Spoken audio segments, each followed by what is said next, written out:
Você recorda quando Ló teve aquela relação incestuosa, embriagado, com suas duas filhas após saírem da trágica situação em Sodoma e Gomorra? Esses são os descendentes deles. Ruth não deixará Noemi. E aqui é onde obtemos uma das mensagens mais belas de toda a Escritura. Ruth atende ao conselho de sua sogra e faz este convite a Boaz. Ela se deita aos pés dele depois que escurece. A oração de Ana no tabernáculo foi tão fervorosa que quando o sacerdote Eli entra e a vê, ele acredita que ela está embriagada. O menino Samuel crescia e tinha favor, tanto com o Senhor quanto com homens. Você reconhece isso? É isso que Lucas diz quando ele está falando sobre... Olá, bem-vindo de volta ao Central das Escrituras. Eu sou Lynn Hilton Wilson, parte da equipe que quer fortalecer a fé em Jesus Cristo. Queremos fazer isso esclarecendo e defendendo a Escritura. Hoje estamos no Antigo Testamento, no livro de Ruth, e os 2 primeiros capítulos de Samuel. E as servas, os haréns e as heroínas deste livro são alguns dos meus favoritos absolutos. Temos Noemi, Ruth, Ana e Penina. Essas grandes mulheres também estão na genealogia de José, o marido de Maria, o homem que adotou Jesus como seu filho, e mostrando a linhagem até Judá. Mas a cidade de onde eles vêm, Noemi e Elimeleque, seu marido, é uma pequena colina pastoral. Provavelmente eram pastores. Essa família jovem tem 2 filhos, Malom e Quilion, antes de passar por uma fome nessa área. E fomes atingem essa área ao longo da história. O Senhor promete que, se forem justos, não sofrerão com a fome. Mas isso é complicado, pois nem todos na comunidade vivem de maneira justa. Assim, essa família decide atravessar o Jordão e ir um pouco ao sul, para a terra de Moabe. Podem levar seus animais ou suas habilidades, o que possuírem. Em Ruth capítulo 1, lemos, na época dos juízes, houve fome na terra. Um homem de Belém de Judá, com a mulher e os 2 filhos, foi viver por algum tempo nas terras de Moabe.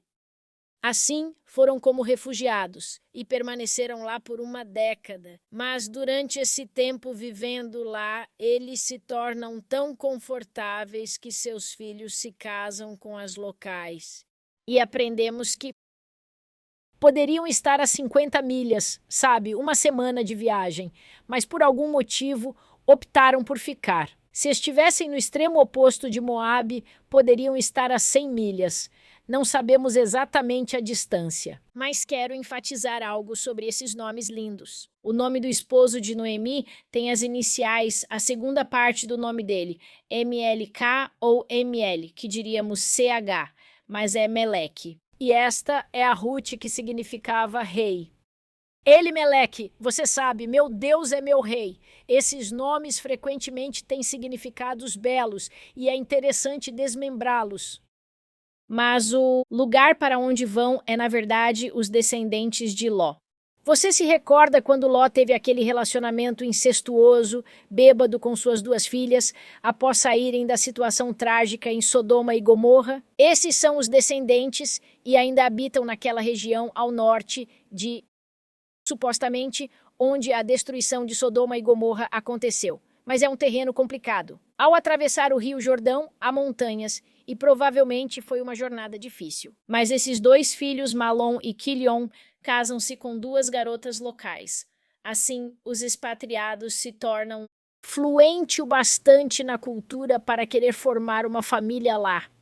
Mas antes do fim desta década, há algumas mortes tristes. Não sabemos o motivo. Mas o marido de Noemi e seus 2 filhos são levados. Em seu momento de luto, essa mulher se dirige às suas 2 noras, Orfa e Ruth, e pergunta: por que vocês não voltam agora para a casa de suas mães? E a cultura da época era que mulheres não podiam viver sós. Era bem difícil se sustentar por conta própria. Então você voltaria para a casa dos pais, e é o sugerido aqui. O que me toca é que dizem casa de sua mãe, porque no mundo judaico ela sempre pertence ao pai. Mas talvez o pai dela já tenha morrido. Não sei. Mas ela volta para a terra de seu nascimento, essa é a verdade. Mas a segunda nora, Ruth, não abandonará Noemi. E aqui encontramos uma das mensagens mais lindas de toda a Escritura. Este é o capítulo 1 de Ruth, versículos 16 e 17, onde Ruth se dirige à sua sogra Noemi e diz: Não insistas comigo que te deixe e que não mais te acompanhe. Aonde fores irei, onde ficares ficarei. O teu povo será o meu povo, e o teu Deus será o meu Deus. Onde morreres, morrerei, e ali serei sepultada. Que o Senhor me castigue com todo o rigor se outra coisa, que não a morte me separar de ti. Essa mensagem de dedicação e cuidado é muito comovente e também revela a sua profunda fé no Senhor. Você sabe, o teu Deus será o meu Deus. E eu realmente penso que é por isso que a história dela foi incluída. Sim, ela é uma convertida. Sim, ela é do país adversário. Mas ela era, sem dúvida, uma discípula convertida de Jeová.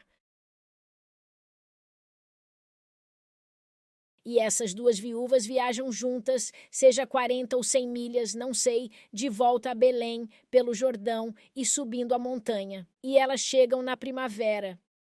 E é no final da colheita de cevada do inverno. A cevada é a primeira colheita que aparece e geralmente é o pão dos pobres. E eles têm cultivado lá. E Noemi conta a Ruth sobre as ótimas chances que há nesta terra para respigadores. Que você pode ir e pegar um pouco depois que a colheita acaba, mesmo que não seja sua a terra, mesmo que não tenha plantado nada. A pobre é colocada na borda dos campos, ao redor das esquinas, e se ela, como um passarinho descendo para pegar as sementes, ela pode descer e pegar o grão e levar o que puder de graça. Então Ruth começou a trabalhar. Ela cuida da sogra. Ela vai colher nos campos. E tudo isso está escrito em Levítico, capítulo 23, versículo 22. Mas ela demonstra uma resistência fenomenal. Enquanto ela está colhendo, é um trabalho físico exaustivo.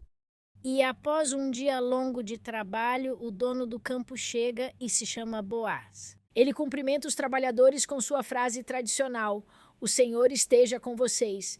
E os trabalhadores respondem: O Senhor te abençoe. Acredito que é uma forma linda de cumprimentar alguém. Mas Boaz percebe essa jovem desconhecida. E ele a encoraja: Fique com minhas servas.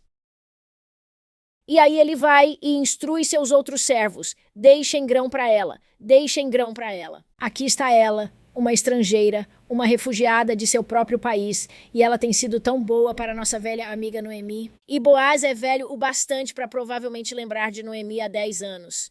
É uma vila bem pequena. Arqueólogos acham que talvez só 200 pessoas no tempo do Senhor. Então, não é uma cidade grande neste momento. Ruth aprendeu com Noemi que Boaz era parente de seu sogro. Noemi conta a ela sobre os detalhes de um casamento de direito de amor e que Boaz pode ser o guardião delas, ou como diz em hebraico, o redentor delas. Essa palavra hebraica para o casamento de direito de amor refere-se a um termo legal. Ele será um guardião e redentor.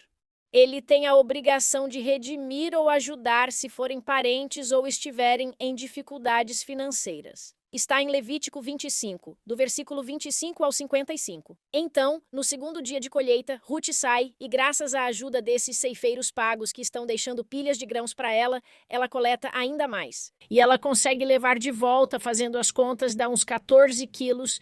Isso é um efa de cevada. E esse trabalho exaustivo continua durante todo o restante da colheita de cevada. Quando o calor do verão chega, Ruth continua na colheita de trigo, conforme o capítulo 2. E o verão é excruciante nesta parte do mundo, não desacelera, e depois de meses colhendo nos campos de Boaz, Noemi revela seu plano para Ruth. E agora é hora da debulha, eles terminam a colheita. Eles vão retirar as cascas de seus grãos. E assim, eles têm todos os grãos na área de debulha, onde têm utilizado vento e esforço físico para manter esses grãos. E Boaz fica lá para proteger o grão à noite. E Noemi revela seu plano a Ruth. Noemi pede que Ruth se deite aos pés de Boaz. Isso é no capítulo 3, versículo 4. Descubra os pés dele. Isso é um sinal para ele de que ela pedia que ele assumisse seu papel de protetor ou redentor. Acho que é como uma proposta de casamento. Então, Ruth segue o conselho da sogra e inicia esse convite com Boaz. Ela se deita aos pés dele quando já está escuro. E é bem presunçoso mesmo quando paro para pensar. E ele assusta e diz: "Quem é você?" E ela diz: "Sou sua serva Ruth." Ela não se apresenta como Ruth, a moabita, mas seu nome é sempre Ruth, a moabita, a inimiga, a estrangeira. E ela se apresentou como uma serva. E então ela diz: "Estenda a sua capa sobre a sua serva", no versículo 9. Agora, essa palavra capa foi traduzida também como saia, asas. Espalhe suas asas na versão padrão em inglês. Porém, uma tradução igualmente precisa e talvez mais importante simbolicamente está na NIV e na BSB. E eles usam a expressão espalhe a borda da sua vestimenta. Você se lembra que a borda, segundo o livro de Levítico, é onde tinham os borlas e o fio azul. Esse era o lugar da aliança. Ele ganha significado na época do Novo Testamento, quando começam a fazer filactérios e coisas. Mas neste momento, eles estão apenas seguindo aquele mandamento do Senhor de incluir em sua roupa íntima um fio azul e deixá-lo até a borda para que essas pequenas borlas apareçam e para que você lembre das alianças com o Senhor e o obedeça. Isso está em Números 15. Então as palavras de Ruth mostram sinceridade, pois ela entende a lei e mostra respeito pela lei. Boaz entendeu a linguagem codificada de Ruth e, de fato, ele até a elogia por honrar a lei do levirato. E ele abençoa Ruth. Em nome de Jeová, ele diz: "O Senhor a abençoe, minha filha. Este seu gesto de bondade é ainda maior do que o primeiro, pois você poderia ter ido atrás dos mais jovens. Farei por você tudo o que me pedir, mas há um outro que é parente mais próximo do que eu." Ele protegeu a identidade dela. Antes de Ruth ir embora, ele fez questão de que ninguém soubesse. E ele ainda deu a ela uma grande quantidade de grãos, 58 libras, para que ela levasse à sogra. Isso era exatamente o que Noemi havia desejado. E era costume naquela época, na lei mosaica da herança, que os homens se encontrassem com outros homens na porta. E eles faziam a formalidade de tirar o sapato e você vai aceitar. A terra de Naomi, o parente mais próximo diz que adoraria a terra de Naomi, mas você precisa levar Ruth, a moabita. E o homem diz: "Não vou levar essa estranha ou estrangeira. Não vou levar Ruth." Talvez ele não estivesse sendo desrespeitoso com a nacionalidade dela. Talvez fosse: "Não quero outra esposa ou responsabilidade." Mas qualquer que fosse o motivo, ele não aceitaria essa forasteira. Acho que é muito significativo que Boaz, este grande homem, pode ter sido mais fácil se casar com uma moabita, porque você se recorda que a própria mãe dele era Raabe, de Jericó, que também se converteu à igreja, antes que destruíssem Jericó. E como Ruth, Raabe manteve-se fiel aos seus convênios, e ela educou um homem justo. Como Boaz, e ela acreditou no Deus de Israel. E o matrimônio de Ruth e Boaz pode ter sido mais simples, já que sua sogra é Raabe. Eles são casados. Eles têm um filho que conhecemos. Seu nome é Obed. E ele se torna o pai de Jessé e o avô de Davi. Então, este belo texto de Ruth também inclui a parte de Noemi, e ela pega o menino no colo e diz em algumas traduções que ela o amamentou. Mas isso significa em hebraico que você apoia, sustenta, nutre e inclui o desenvolvimento da fé deles, inclui o desenvolvimento de suas crenças. O belo livro se encerra e começamos 1 Samuel com a história de Ana. Ana é a mãe do nosso profeta Samuel e ela é um dos nossos maiores exemplos aqui. Ela também é a esposa de Eucana. E eles residem na terra de Efraim, o que é bastante confuso, pois parece que o filho deles será o sumo sacerdote no tabernáculo. Portanto, eu só queria te lembrar que os sacerdotes não possuíam terras. Eles viviam por toda a área. E como o tabernáculo estava naquela época em Siló, nesta terra de Efraim, faz sentido que ele ainda fosse um sacerdote, uma família sacerdotal vivendo lá. Contudo, eles podem não ter sido. Realmente não sei, porque obviamente Lei não era de Levi. Lei era de José, de Manassés, e ainda assim o Senhor lhe deu a ordem superior. E ele também conseguiu oferecer sacrifícios e preparar um templo e atuar lá em seu novo mundo. Então não estou convencida de que sabemos exatamente a genealogia de Ana e seu marido Eucana. E também, na parte norte de Efraim, o tabernáculo foi erguido. E ele esteve lá, e o sumo sacerdote era descendente de Arão. E assim vemos Eli como um descendente de Arão. E como você se lembra, o Senhor estabelece essas peregrinações na época de Moisés, e os israelitas devem fazer sua peregrinação anual para oferecer sacrifícios. Os sacerdotes queimam a gordura e os rins, cortam o peito para si, e o restante da carne vai para a família na festa. Ana, Eucana e o restante da família, que incluía outra esposa dele, adoravam ali e recebiam essa parte da carne. Eu simplesmente não posso enfatizar o quão difícil era naquela época ser estéril. Você sabe, mesmo com Sara, Rebeca e Raquel, a importância da maternidade nesta cultura não pode ser subestimada. E a esterilidade de Ana era uma grande tristeza para ela. E, de fato, o texto usa uma pequena estrutura quiástica aqui para contrastar a fertilidade dela com a outra esposa de Eucana. Como é mencionado em 1 Samuel 1, versículo 2. Uma se chamava Ana e a outra Penina.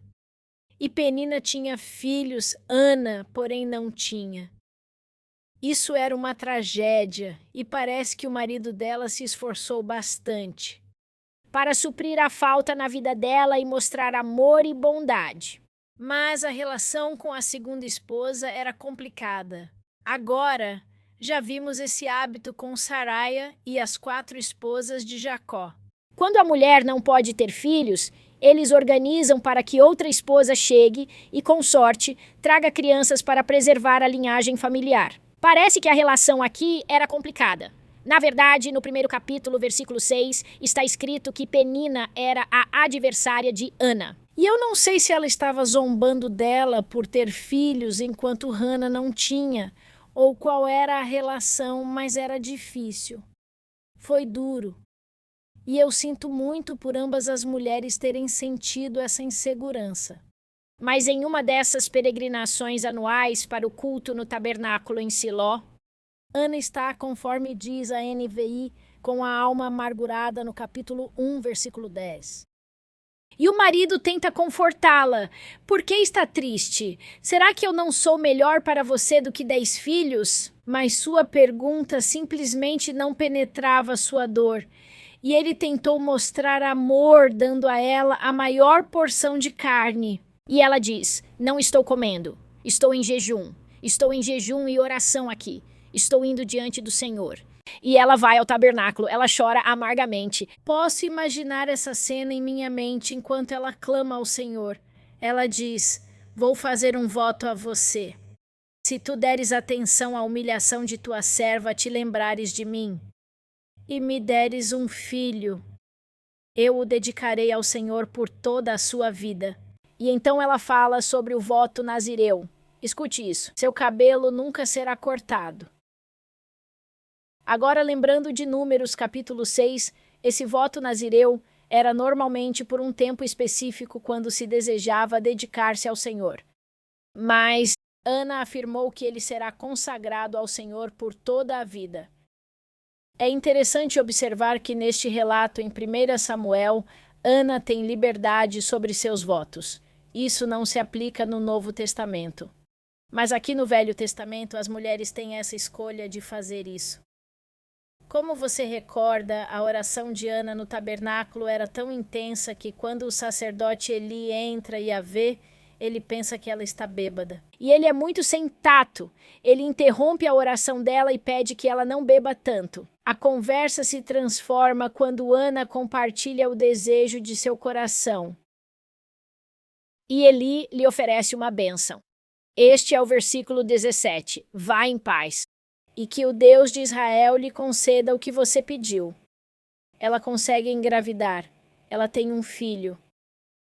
E Ana diz ao marido: não vou em nenhuma peregrinação com você, até eu desmamar Samuel. A que idade as crianças eram desmamadas no passado? Bebês costumam ser desmamados entre 2 e 5 anos. Uma das maneiras de determinar isso pela arqueologia é que a pesquisa sobre os isótopos nos ossos das crianças, remontando direto lá ao milênio no qual Ana está vivendo, deixa claro que a comida que a criança comeu ainda é rastreável nesses ossos. Algumas dessas crianças apresentam traços de leite materno até os 5 anos de idade quando morrem. Isso revela que Ana pode não ter desmamado Samuel até que ele tivesse 5 anos, mas não importa a idade que ele tinha. Quando ela o desmamou, ela o levou para o tabernáculo. E se ele tivesse 5, se tivesse 3, se tivesse 8, teria sido difícil para ambos. Mas ela também o preparou espiritualmente. E eu admiro imensamente os dois. Ao chegar, Ana diz a Eli, o sacerdote, relembrando a conversa de alguns anos atrás, e traz um enorme sacrifício e dom para ajudar a cobrir gastos com o sustento de seu filho. E Ana também fez uma promessa anual para visitas anuais. E ela o veste com este pequeno éfode de linho para que ele pareça um pequeno sacerdote enquanto ajuda Eli. Acho extremamente significativo que, enquanto ele atua como esse pequeno sacerdote, a família de Eli não tem sido justa. Seus filhos são ímpios e não conseguem continuar e julgar Israel como Eli fazia. Em capítulo 2, versículo 26, diz que o menino Samuel continuava a crescer, sendo cada vez mais estimado pelo Senhor e pelo povo. Você reconhece isso? Isto é o que Lucas diz ao falar sobre o Salvador crescendo e João Batista também crescendo. Está em Lucas 1:32 e 2:52, pois Lucas sempre faz relatos paralelos. Ele compara o crescimento de João Batista com o de Samuel. A cada ano, Ana trazia um novo manto para ele, um traje de sacerdote para ele, e eles tinham um encontro maravilhoso. O Senhor foi bondoso em curar seu coração, permitindo que ela tivesse mais 5 filhos ao menos. No capítulo 2, versículo 21, sabemos que ela teve 3 filhos e 2 filhas. E toda a família vinha e podia ver seu irmão mais velho trabalhando no templo. Mas esse foi um enorme sacrifício para ambos. No Novo Testamento, a palavra Ana, que se refere à profetisa Ana, também é chamada de Ana.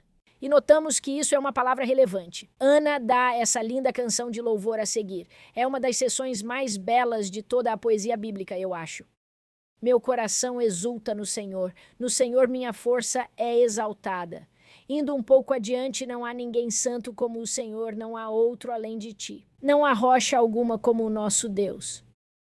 Agora, se você olhar essas palavras novamente, você notará que Lucas compõe um mosaico desses textos do Velho Testamento ao redigir sobre Maria. Magnificat, o louvor que Maria dá quando cumprimenta pela primeira vez sua parente Elizabeth em Lucas capítulo 1, versículo 46 a 53. Maria afirmou: minha alma engrandece ao Senhor, e o meu espírito se alegra em Deus, meu Salvador. Minha alma engrandece ao Senhor, e o meu espírito se regozija. E então ela continua até o final. Está no meu material e nos meus slides. Tem o texto paralelo para você olhar. Estou muito agradecida por ter esses relatos de Ruth, Noemi, Ana e até Penina, para que possamos nos tornar melhores discípulos de Cristo e possamos exercer fé como eles fizeram. E podemos servir nosso Deus com tanto sacrifício quanto eles fizeram, em nossos esforços para erguer o reino de Deus. Creio que Deus precisa que nos sacrifiquemos tanto para que possamos cumprir tudo o que for exigido de nós em nome de Jesus Cristo. Amém.